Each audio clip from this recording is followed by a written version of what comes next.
Hello, everyone, and welcome to the one, the only, the F.A.N show. I'm your host, as always, the T-Man, Richard T-Man, and we are presented by Northwestern Mutual. I'm back at the F.A.N Cave Studio 406, downtown Montana, and today we're switching gears ever so slightly from coaches to those that want to make an impact in the off-season. A member of C.M. Russell High School, it is David Lietz of Athlietz Performance. Welcome. How you doing? I'm doing great. Excellent. So, seen each other around, plenty of times. plenty of times. And officially met, shook hands today, which surprised me. But I've seen you around all year long. And so you're a wrestler. And now, I get this follow from Athlietz Performance on Instagram, and I go and check it out. And you're wanting to basically help elevate athletes during the off season through focus on different sports, or I guess, better hear it directly from you, describe what it is that you plan on doing with Athlietz Performance. So what Athlietz Performance is I want to take young athletes and I want to develop physical qualities. And the earlier we start doing that as a young athlete, the better. It's going to just give us more exposures to more opportunities. And so for me is what I really want to send, the message I guess I want to send for these young athletes is a lot of them feel like, some of them can feel like they don't have what it takes. And I simply just want them to understand that it's just skills. It's just a skill like playing a piano. It's just like doing math. It's just, what's the math teacher do when he gives you math? He hands you 30 problems and you sit down and you rep it out. And so a skill is essentially, it's the same thing, whether it's strength, whether it's change of direction, it's speed. A lot of people think, you're born with speed. And obviously some people have genetic advantages. For sure. But at the same time, it's a practice just as anything else is. And so I want to get kids in. And so that's I guess that's part of my story is I didn't understand that as a young athlete. And so I was always strong, but I didn't have strength. There was other qualities that I just didn't have. So I just felt like I was just in a box. And so I want athletes to understand these are all just qualities that they can develop. Yeah, I remember being young and being worried about am I gifted enough, because a lot of people talk about gifts and things like that. And so I've always been curious because I remember, I don't know how big of a college football fan you are. I follow as we get closer to draft time, but there was the big debate, Marcus Mariota or Jameis Winston. Do you want skill or do you want character? And I said, I want character every time. So I was big pro Mariota. And people are like, no, man, skill, because you can develop the character. I was like, I think it's easier to develop the skill than it is the character, especially at Absolutely. that age. At that age, yes. And so you get a lot of people that talk about gifts, talent, skill, character. I mean, is there a difference from your perspective between God-given talent and then skills that are developed? Is there a difference? I would say that there is a difference because some people have genetic qualities that you just can't buy. There's some people that I see what I call a twitchy athlete. It's fast twitch muscle fiber. So you can just see when somebody is naturally just explosive, when they can just move their body much easier than anybody else can. But those qualities can be developed over time. Maybe not quite like the genetics, but they can be developed along with other skills to where you have a good toolbox to where you can get the job done. So, for sure. Well, I saw that you're going to focus on volleyball first. So yes. What is it that attracted you to volleyball then to make that the initial or the inaugural voyage for Athlietz Performance? Yeah, it was, first of all, it was the very first sport that I ever coached. Steve Grady at North Middle School, he gave me the opportunity to coach while I was student teaching at CMR in West Elementary. So I got the opportunity to coach volleyball. And what I liked about it right away was first of all, it was the intensity. It was just being in a little gym, just in this little gym space. I had parents on my back, and I'm basically almost on the court with the girls. And just when the rallies get going, once they start to develop skills and they lose themselves in the sport, and once the game gets moving, there's an intensity to it that's just so much fun.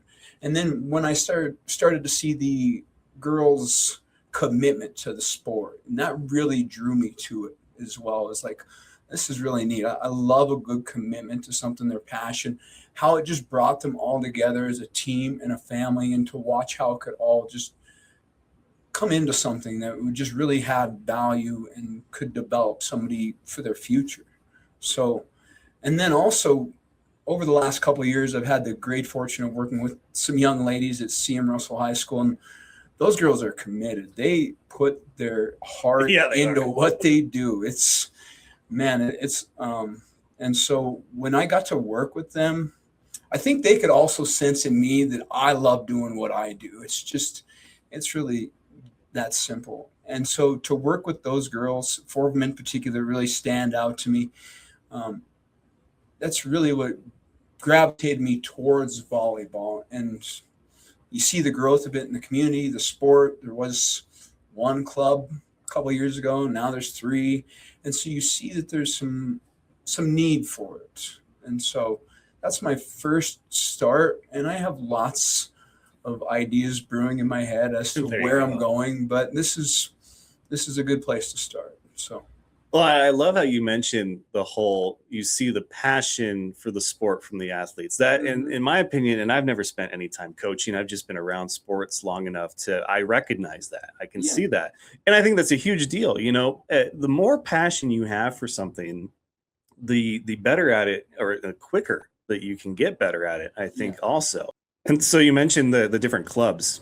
And I think that's a huge thing for the success we see of certain sports, because you're right. The girls that are competitive between Great Falls High, CMR, they're doing club. There's the Mighty Mo club that I just saw won a championship.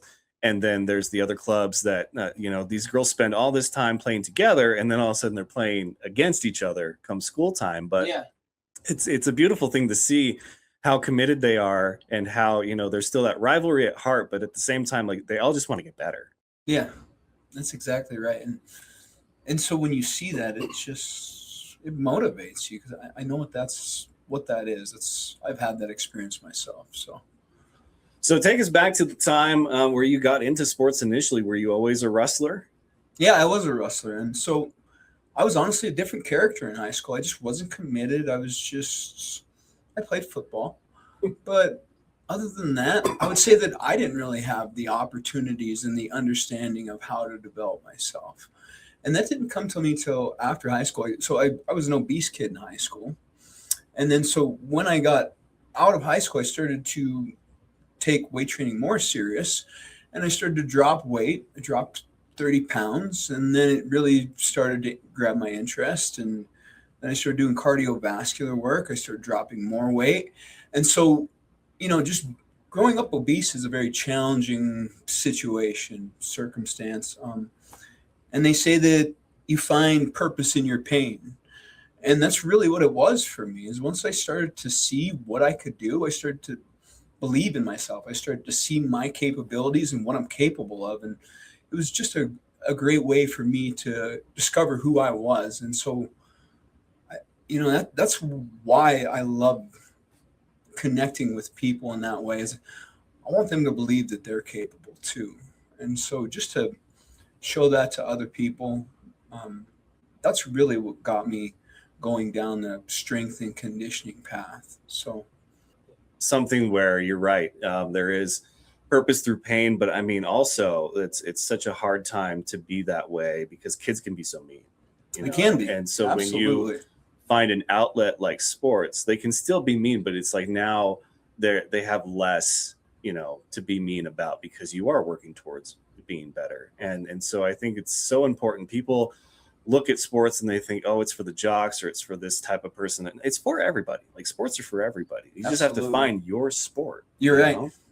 And so with Athlietz Performance, you start with volleyball, but I mean, have you thought about the possibilities, as far as, like, has anybody from other sports shown interest in, like, hey, let's see, and then let's talk, as far as the future for you guys? Yeah, I have had just recently. I had one of my old college roommates from Western reached out to me about his getting his son involved, and his son's just going into eighth grade. He's a basketball player, and so there's right there is another opportunity. And anybody who's willing to step in and do the work, I am more than happy to help them out. So just to make those connections, I'm more than happy to help anybody. And that's going back to what you said, how, you know, people get this idea that it's just for athletes, like just for, you know, weight training is just for those that are involved in sports. That's one of my favorite things about our weight training classes at CMR is you get some of those kids in there that are non-athletes. And I think I do a really good job of connecting with them and letting them know that they belong in there just as much as anybody else. And just like what you're saying, just to help them find their sport, whatever that may be.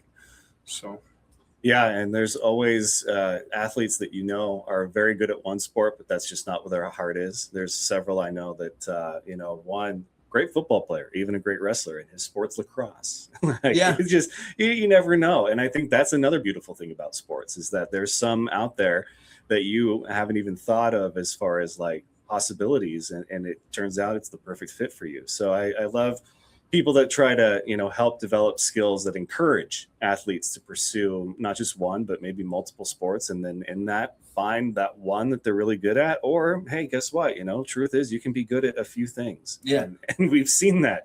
We've seen a lot of three sport or more athletes, and they're all great at all three. But I was talking with Cassie Dixon. She's the new hire Lady Bison girls basketball coach. She's being, I like the term, promoted from within, but she applied and she was the freshman coach. And I said, there's a certain thing that I love about the freshman teams, and that is that's your team. That's the team where it's like they're just getting started and they've got a whole journey ahead of them as far as high school. Mm-hmm. And you guys are just going to have fun and you're going to work on the fundamentals and the skills. Because I feel like fundamentals sometimes get a little lost at the JV and varsity level because it's expected that they know, but really is there ever a time that you shouldn't be working on your fundamentals? And so I feel like that's kind of a area that you step in, is that, hey, we want to make sure that you're good to go for the season. So here's what we can help you improve on. Yeah. And so the fundamentals are key. That's where sometimes I worry about in weight training, my weight training classes. I hammer the basics, and I know that can just probably get boring when you've just been doing it for months. But that's really truly the key to anything, isn't it? It's just hammering the basics over and over and over again, even when it gets boring.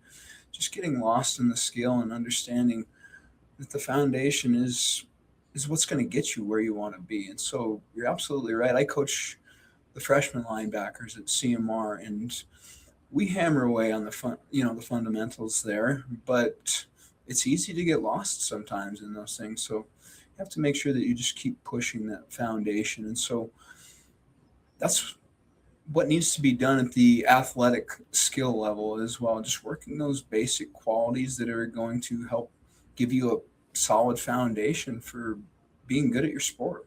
And another thing is, I was involved with a college gridiron showcase, which was a glorified combine-like event down in Fort Worth, Texas, 2018. And I was talking with one of the trainers there because she had worked with a lot of teams and a lot of colleges in the Texas area. I mean, there's no shortage, right, for football.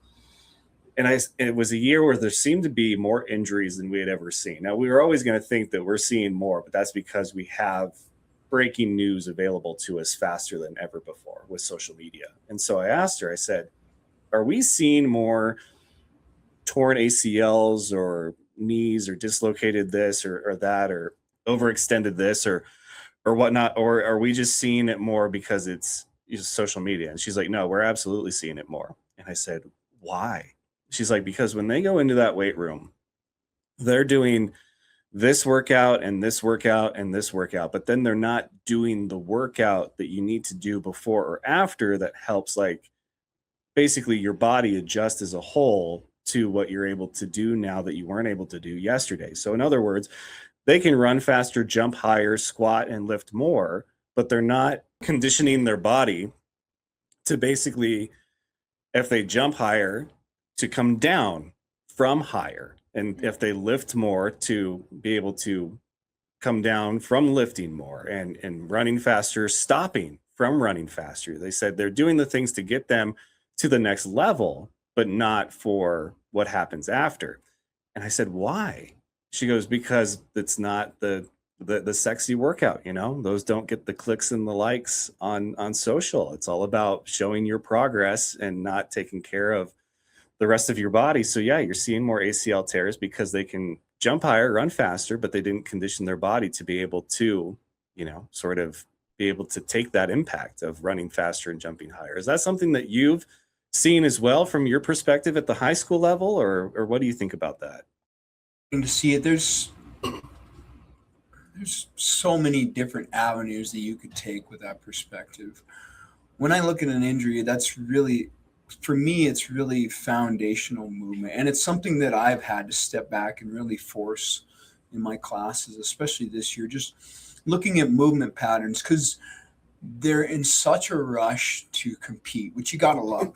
They want the weights to go up, but when it's a sacrifice of good quality movement, that's where it becomes an issue for me. And so I've really started to force that idea. I don't care anymore about moving heavy weight. When I was young, it was something that was just simple for me. I remember people saying to me like, "You were just born to squat."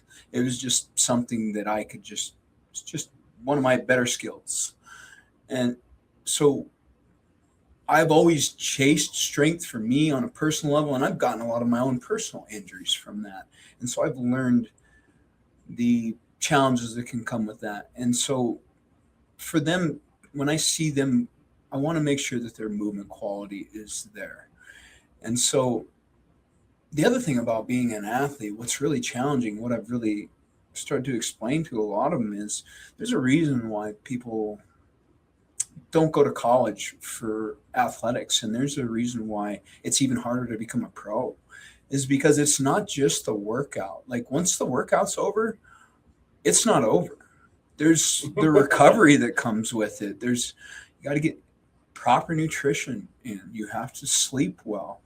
You have to do the stretches, do all the other little workouts that come along with it. And to have that level of discipline isn't easy. At our level, I've seen kids that just lack that discipline, and I've seen other kids take that discipline to a tremendous level. Cole Taylor was a great example of that. Just watching the commitment that Cole could put in it was something else. And that's just when you're chasing a dream, that's what you do is. And so it's a level of commitment, and it's an understanding that I often say to them, and a lot of people look at me kind of funny when I say this, but the more you do, the more you have to do. And so it just kind of feeds itself. And what I mean by that is if I'm going to do these developed workouts and I'm going to get stronger, well, then I have to understand what I'm doing to my body physiologically. I'm making it's becoming more complex. And so the work that you have to do to recover from that work it's going to grow as well. And I think you mentioned a great example.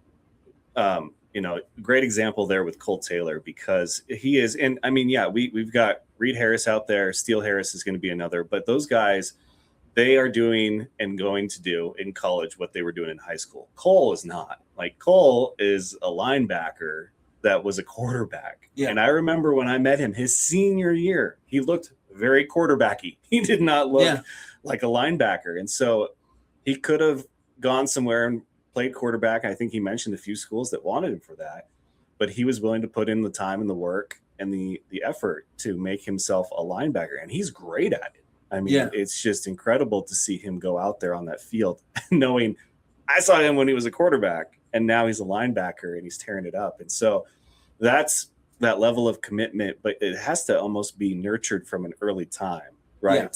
In order to believe that you can do that. So what's the mission statement for Athlietz Performance? Like if you had to sum it up. See, what we need to understand is that it takes time.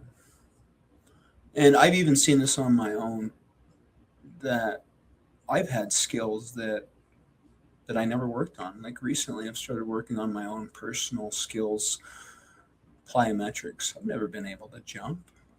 And so for me to understand it, I guess that's why I teach it so well, is because I go into the lab and I do it to myself. And the one thing I start to see is that it takes time to develop and it's a commitment. And so for Athleetz Performance, it's about trusting the process and trusting yourself. So to step in and to develop yourself as an athlete and to develop yourself as a person more so, because it's a commitment to a process. It's not going to be easy. It's never easy. But if it's something where your heart is at and if it's something you want to pursue, you trust yourself and you trust those around you, you find somebody and other people, I guess find multiple people that you can make connections with and you just go to work. So I would say that that would be my statement is to trust the process and put the work in. Yeah, I think that sums up beautifully because it doesn't have to be complicated. You No, know, it doesn't. what you guys are looking to do or what you're looking to do with this and for athletes is very simple. You know, you just want to fuel the passion. You want to make sure that they have the skills and tools available to them to help develop those skills that they already have or maybe fill in the pieces of the ones that they don't yet. And I think that that's crucial at this because the attention spans are so short. And so I feel like we're missing some really, you know, not necessarily greatness, but we're missing some good quality athleticism, performance games because people are quick to be like, well, it didn't work out for me day one. So I don't think it's for me day two, three. It's like you've got it. I mean, And that's a great example. I had a non-athlete in weight training this year, and when he stepped in there, it was very apparent that he had little athletic experience whatsoever. yeah. It was a fight every day working with him. And about halfway through the semester, I got an email saying that he had dropped out of the class, and that really broke my heart. And so I had to go chase him down to see why. And he's like, I just didn't feel like I fit in there. And it's like, but you did. That's what you have to understand is that it's a process. It's not going to happen overnight. Tell me what you're good at. I asked him, and he's like, well, I'm good at video games. And I said, well, why are you good at video games? And he said, because I do them all the time. I play them all the time. I was like, that's what this is, and that's what any skill is. The more you do it, the better you get at it. And I was like, and I told him, you were getting so much better, and I could see your quality of movement. It was just it's a matter of time. It's working a process. And so that was one of the frustrations. We have frustrations with anything that we do and kids that we lose, but yeah, that was a challenge. So I think that's an amazing example because I have a story for that. So we've done the Crosstown Madden tournament the last couple of years. yeah, And it's so funny because both years, the same kids won. His name's Jackson. He's at Great Falls High. But the collection of kids that we get are usually a lot of the football teams, right? Yeah. That play, at home and against each other and whatnot. And so these are guys that are actually in the game and they're playing the game. They understand the game. They know all that. Jackson's a big football fan, but he's never played a lick of football in his life, I don't think. Like, he's not on either team. I know that for sure. And yet he will run through them. And it's because he has spent the time playing the game. He's worked on those specific skills. Like he doesn't have more knowledge than the Caleb Taylors or the Mason Crawls, that have played the game since they were this tall. He's just played that game so much to the point where he's got calluses and blisters on his thumbs and he knows the playbook and how it works. And so I think, when somebody says, well, I'm really good at video, like everything takes time to develop. You just have to be willing to put in the work and want to actually develop those skills. So I think what Athlietz Performance offers is going to be great. I'm very excited to see what happens with the volleyball girls. When do you guys start that? We start on June 16th. So I get a group, and actually my location's changed. Things wouldn't work out for insurance purposes at CMR, unfortunately. And so now I'm up at Falls Fitness. It's in the old IGA complex. I believe it's 2509 6th Avenue North. And so I'll be training girls up there. I've had the fortunate situation of training girls there before, 5 or so years ago. Trained a couple sisters up there. And it's under new ownership now, Amber F.A.N. She's went up and chatted with her about the situation, and she seemed more than receptive and more than willing to help me out. So I was very fortunate, very thankful to have her. So June 16th is our starting date, and we'll get those girls going and see what we can do. That's awesome, man. I can't wait to see how that works. So go ahead and give Athlietz Lietz Performance a follow on Instagram. And so now we've got some fun ones here because we did this with Cassie last week. And so I was trying to think of the board game. I don't know if it's Pictionary or categories or what, but you had the deck of cards where you draw and it was a category, right? And then go from there. And so I was trying to find just that deck, and you have to buy like the whole game or something. So I have a wheel that I spin now. It comes up with category and asks questions based on that. But one of my favorite ones from last week was movies and movie quotes. So is there a movie quote that you live by, or that you try to throw into your, tutelage through Athlietz Performance? Is there one that's a great one to have in your pocket? I don't. It's funny. There's always ones that stand out to you, but when you hit me on the spot, it's a little bit different. Yeah, no. And I there's ones that come to my mind, but I couldn't hit them like dead on. Well, what's the greatest sports movie of all time? The greatest sports movie of all time. For me personally, when I was a young man, it was The Program. I loved The Program when I was a kid. College football. It was just the intensity of it, the different characters, the trials, and just young men just working through their own personal trials just to find glory in sport. I don't think that's a bad choice, because there's been a lot of March Madness brackets for best sports movies. They'll have them divided up to, they'll do a baseball one, a football one, and then they did one as a whole. And The Program, I think, makes it to like the Elite Eight every time. Yeah, I would imagine so. It sucks to be in the same category as Remember the Titans, because everybody loves the feel good movie, you know, the Denzel feel good movie.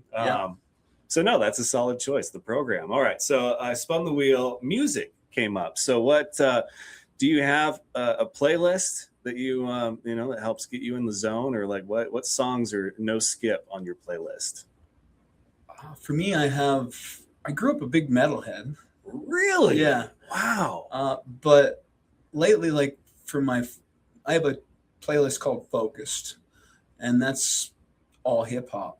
That's 50 Cent, Dr. Dre. It's what's the one I love on there? Jack Harlow. It's Churchill Downs is the song, and so it's just a mix of hip hop that just gets me locked in. The thing I love about hip hop, there's a lot of it. A lot of the things they discuss in there, it's childish. But the focus is about becoming your best self. And so I can, I know what seems silly when I listen to it, and what's, I guess, not morally sound, but it's the idea of taking yourself to a different level. And so that's the basis of that playlist is just elevating myself to the next place. I think sports and music are such a beautiful combination. And what you're referring to, I believe, is called club beat. So with hip hop, it's a lot of the same repetition, the looped beat over and over, and then they put the lyrics on top of it, where you don't really get that much with the metal and rock. There's very much a beginning, a middle, a bridge, and then an end. And that's why you hear so many rock anthems on soundtracks of movie, because they're built to kind of help carry moments. And then especially for like entrances, players coming out of the tunnel and whatnot, you hear a lot of rock music because there's a build to it. But hip hop, you just sort of plug and play. You hear it at the club because you can go from one to the next to the next to the next and not really realize that they're different songs. And so I think that's probably where a lot of that focus comes in, because it's not distracting. You're not hearing, a 16 bar guitar riff solo all of a sudden, and you're trying to appreciate it. You just kind of go along with it. So yeah, I could definitely see where for working out and things like that, hip hop music definitely has the edge over metal, but all kinds of music has great place in sports. Absolutely. There's so many movies with great soundtracks. So the next one Science. Okay, this is a good one for you. So, what is part of the science that goes into, what you do as far as athletes, and maybe some of the overlooked science of just working out and staying in shape?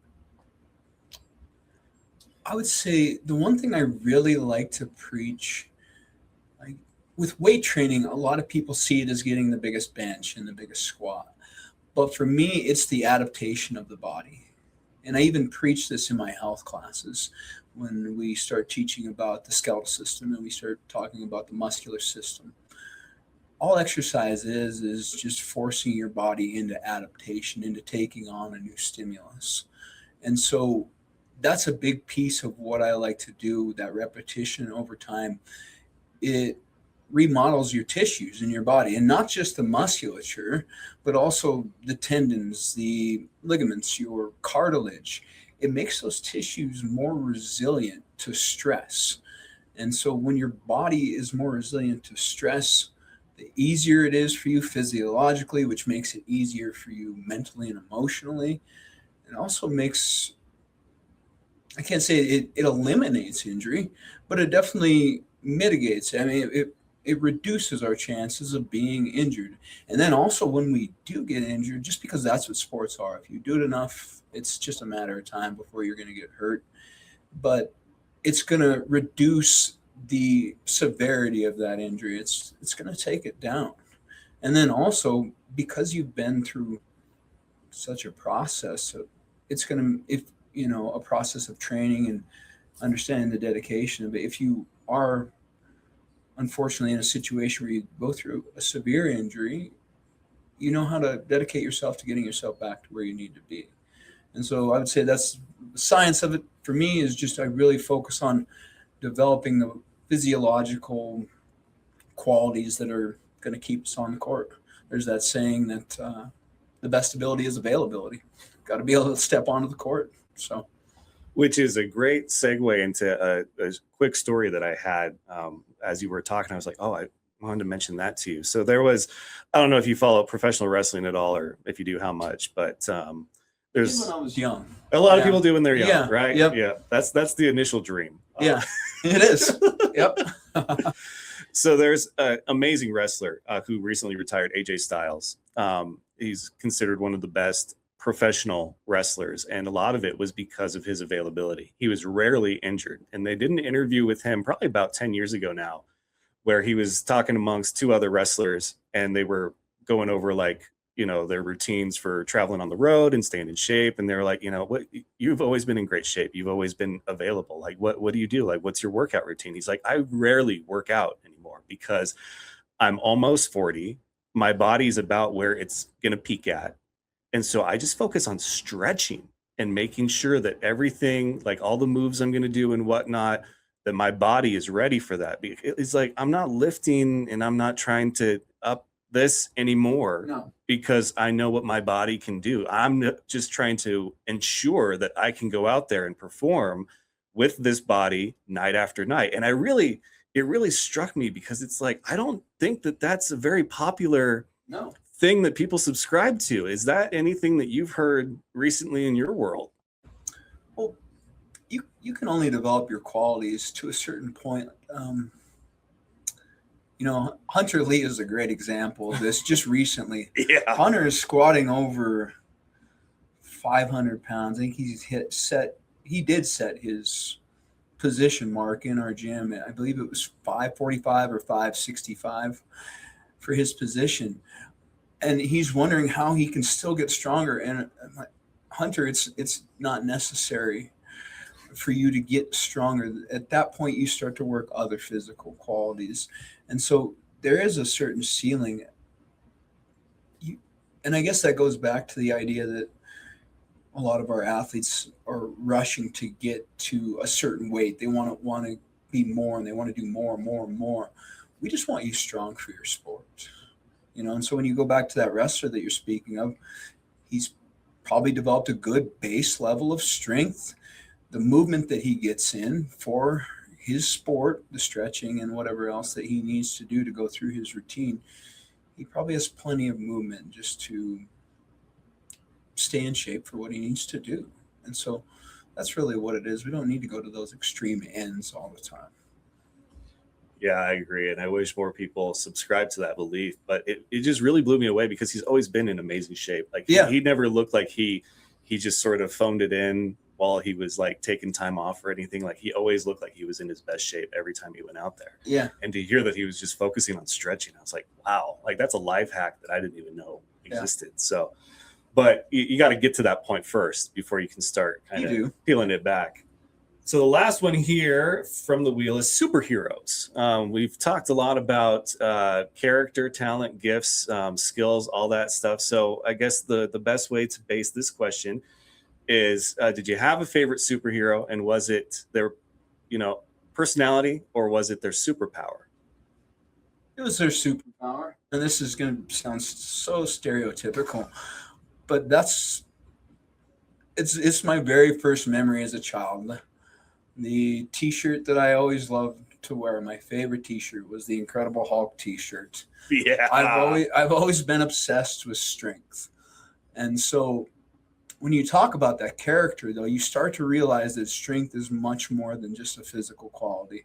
It's a personality, really, and so because like I said, I've injured myself to where I couldn't squat heavy anymore, and then you start to see that strength comes into play in different ways. And so in your character, in your personal character, I can't do this. Thing that I took the most pride in was taken from me. And then you start to have strength in those moments, in your weaknesses. And so you start to see other ways that you can find strength. So, and I would say between him and Batman, and I think I've always had ties to Batman. Just my middle name is Bruce. The two best Bruces in the world, right? Bruce Banner and Bruce Wayne, and so my middle name's Bruce, and so those are my two favorites. So, and oddly enough, that those are my two favorites too. But the Hulk, I have sort of a story behind that. So, I mean, you look at the variety of superheroes. We've seen them play out now a lot on the big screen, where before there was very few. Spider-Man has been a very popular one. Oh, yeah. And I think a lot of people are drawn to him for different reasons. Spider-Man being just because he's so relatable. He's a high school kid who doesn't know what to do with this. And so he's just trying to be a good guy and help the little guy, And so I think a lot of people are drawn to that. Batman, it's like, oh my God, there's a guy with a lot of money who's trying to do good. There's a billionaire out there who's trying to like serve up justice, vigilante style. I think a lot of us are drawn to that. But what drew me to the Hulk was that I have a lot of experience of, I was bullied growing up. I could never get anything right. Like even if I got made fun of for wearing a certain kind of shoe, I'd go out and buy the shoes that everybody else was wearing, but then I get made fun of because they weren't the right submodel of that brand of shoe. And it's like, oh, he got these, blah, blah, blah, So they were always finding something.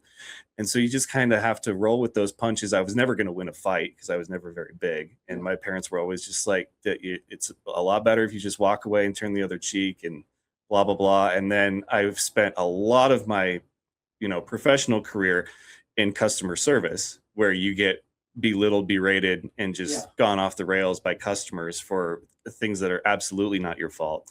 And then there's times where I'll have to deal with, the occasional referee or a parent in what I do now. And I just kind of have to bite my lip. And so when I heard about the Hulk and what his power was, I was like, wait, so you're telling me that there's a guy that gets so pissed off and so angry that he turns into this thing, and that's his power and people love him for it?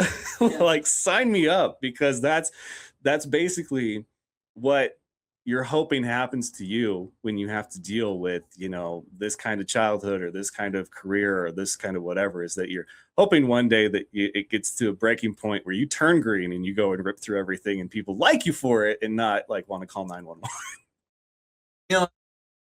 Because we all have those circumstances in life that just seem to be beating us down, right? And then to flip the switch and go in opposition of that. We can all identify with that, right?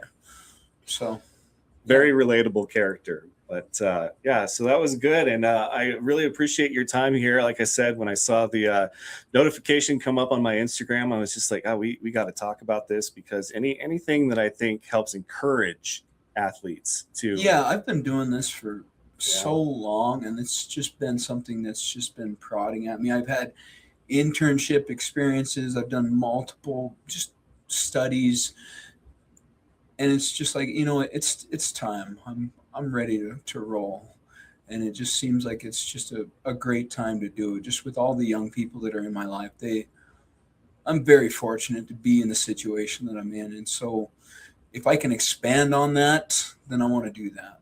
So. Yeah, I think a lot of having knowledge is the ability to be able to pass it on at some point. Absolutely. There's some people that don't like to give away secrets. I've never considered anything that I do a secret.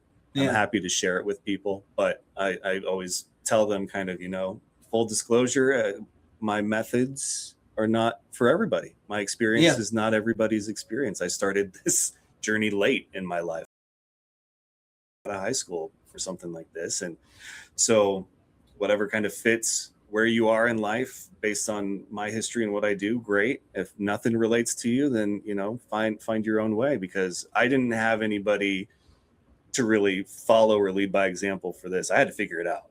Yeah. And I think that's the case for a lot of athletes, is that they're scared to take the risk to figure it out. So I hope that Athlietz Performance can bridge a few gaps, and we can get some more great athleticism and competition out of the area, and who knows, beyond, if you're getting calls from Western and whatnot. So we'll see how this goes and grows. I'm very excited for it. So I appreciate that. Yeah. So one more time.